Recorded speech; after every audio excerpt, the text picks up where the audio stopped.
లా లా లా లా లా లా లా.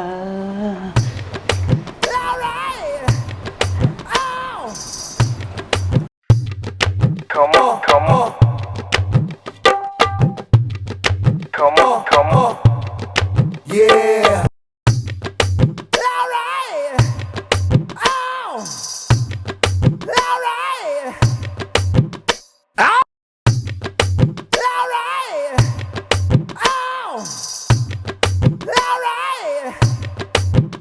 Oh.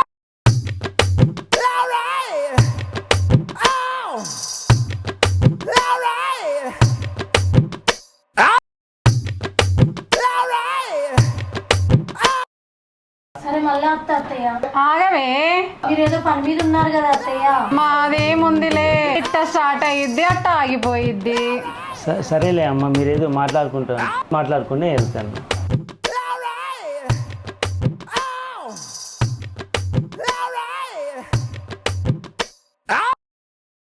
అది చూసావు కదే, ఇట్ట స్టార్ట్ అయ్యిద్ది అట్ట ఎండ్ అయ్యిద్ది. నీదేంటి రాత్రి అన్నిసార్లు లేసావు? అబ్బాయి బాగా కష్టపడ్డట్టున్నాడు. ఎన్ని షోలు అయ్యాయి ఏంటి? షోలా పాడా, నీ కొడుకు పెట్టే గురక్కి గంటకొకసారి మెలకు వస్తుంది. ఏంటి గుర్రు పెట్టి నిద్రపోతున్నాడా? గుర్రంలా రెచ్చిపోవలసిన వాడు గురకబెట్టి నిద్రపోతే అలాగే. ఏం చేయమంటావు అత్త, అంటిగాడు పుట్టినప్పటి నుంచి సంవత్సరానికి ఒకసారి వచ్చే పండగలాగా ఎదురు చూడాల్సి వస్తుంది.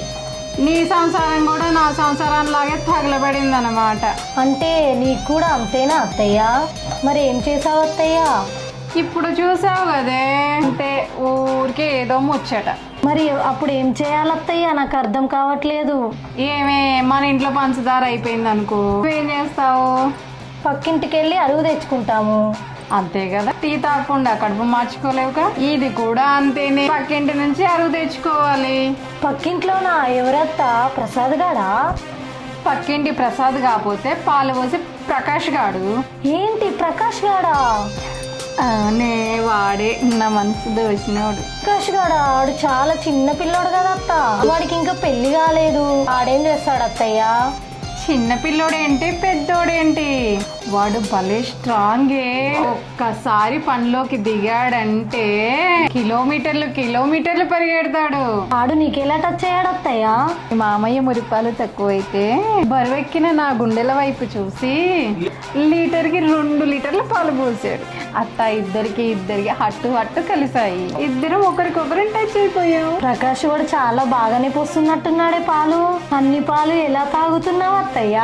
గట్టి పాలు రోజుకు 5 లీటర్లు పోస్తాడు. ఆడు పోసే పాలకి ఈ మామయ్య మురిపాల గుర్తుకే రావట్లేదే. ఏదో నా గురించి మాట్లాడుతున్నారు. మాట్లాడగా నీ గురించే మాట్లాడాలి. పోటుగాడు వచ్చాడు, ఇంకా నీ పోటు గురించి తన గురించే గురించి చెప్పు కోడలకు బాగా చెప్పు. చెప్తాలే, పో వెళ్ళు అవతలకి.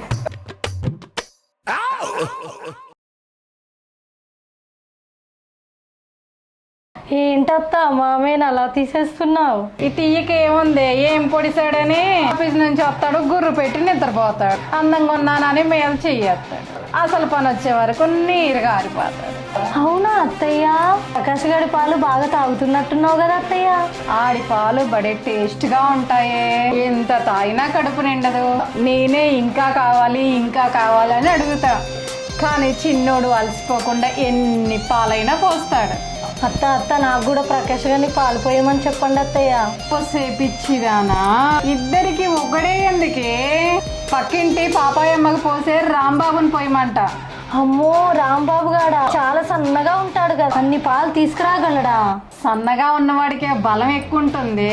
ఆ పాపాయమ్మకు 10 లీటర్లు పోస్తున్నాడు, నీకు ఒక 5 లీటర్లు పోస్తాడు అంతే. రాంబాబు పాలు చిక్కగా ఉంటాయో ఉండయో అత్త? చాలా చిక్కగా ఉంటాయి. పాపాయమ్మ రోజు చెప్పిద్ది. ఏమో అత్తయ్య, ఆ బక్కోడు పాపాయమ్మకు 10 నాకు 5 తేగలడా? నీకేంటి, సూరమ్మ కూడా ఇంకో 5 పోస్తున్నాడు. మన ఊర్లో పాలు పోయటంలో వాడికంట గొప్పోడే లేడే. ఏమో అత్తయ్య, నాకెందుకో నీకు పోసే ప్రకాష్ గాడే నాకు కూడా పోస్తే బెటర్ అనిపిస్తుంది. మనం ఒక్కరినే నమ్ముకొని పాలు పోయించుకోకూడదే, పేర్లు ఇంకోని పెట్టుకోవాలి. ఏదైనా పనుండి వాడు ఊర్లో లేకపోతే మనకు ఈ బక్కోడే దిక్కవుతాడే. ఏమంటున్నావు అత్తయ్య, నాకు అర్థం కావట్లేదు. ఓ సేపిచ్చిదానా, నేను ప్రకాష్ గారితో పోయించుకుంటా, నువ్వు బక్కోడితో పోయించుకో. బోరు కొట్టిందనుకో ప్రకాష్ నీకు, బక్కోడు నాకు, ఇద్దరం మార్చి మార్చి పోయించుకుందాం. అంటే ఎక్స్చేంజ్ చేసుకుందామా? ఇదేంటో బాగుంది అత్తయ్యో, నువ్వు భలే ఆలోచిస్తావు. అయితే నేను బక్కడితో పోయించుకుంటా. అలాగే నువ్వు పోయించు. ఆ బక్కోడు వచ్చే టైం అయింది, గిన్నె పట్టుకొని రెడీగా ఉండు. చక్కగా వచ్చి 5 లీటర్లు నింపేసి పోతాడు. ఇప్పుడే వెళ్ళి గిన్నె కడుక్కొని రెడీగా ఉంటా అత్తయ్య. వెళ్ళు వెళ్ళు.